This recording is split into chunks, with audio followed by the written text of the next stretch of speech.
నమస్కారం, నేను వెంకటరత్నం. ఉమ్మడి వరంగల్ జిల్లాలోని ప్రధాన వార్తలు. మహబూబాబాద్ జిల్లా కేసముద్ర మండలం బోడమంచె తండాలో ఉద్రిక్త వాతావరణం నెలకొంది. నిన్న తండాలో జరిగిన వీరన్న హత్యకు ప్రతీకారంగా అనుమానితుల ఇండ్లపై మృతుడి బంధువులు దాడి చేశారు. తండాలోని ఆర్ఎంపీ వైద్యుడు భరత్, బాలు ఇండ్లపై దాడి చేసి భరత్ ద్విచక్ర వాహనం, కిరాణా షాప్ను దగ్ధం చేశారు. మరింత ఉద్రిక్తతలు తలెత్తకుండా పోలీసులు ఆందోళనకారుల్ని అడ్డుకున్నారు. దీంతో తండా వాసులు పోలీసుల మధ్య వాగ్వాదం చోటు చేసుకుంది. తోపులాటలో ఇద్దరు పోలీసులకు తీవ్ర గాయాలు కావడంతో వారిని ఆసుపత్రికి తరలించారు. దీంతో తండాలో భారీగా పోలీసు బలగాలు మోహరించారు. వరంగల్ జిల్లా 3వ డివిజన్ పైడిపల్లిలో మైసమ్మ ఆలయాన్ని కూల్చివేయడంతో పైడిపల్లి ప్రజలు ఆగ్రహంతో రగిలిపోతున్నారు. పైడిపల్లి గ్రామంలో మైసమ్మ ఆలయాన్ని అధికారులు తొలగించడం తీవ్ర ఉద్రిక్తతకు దారితీసింది.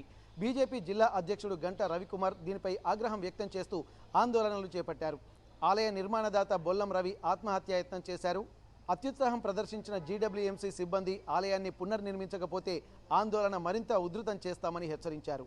మేడారం సమ్మక్క సారలమ్మ జాతరలో ఈరోజు పగిడిద్దరాజు, గోవిందరాజుల గద్దెలను ప్రారంభించారు ఆదివాసీ పూజారులు. గతంలో ఈ గద్దెలు సమ్మక్క సారలమ్మ గద్దెల ప్రాంగణాలకు పక్కనే ఉండడంతో భక్తులకు అసౌకర్యంగా ఉండేది.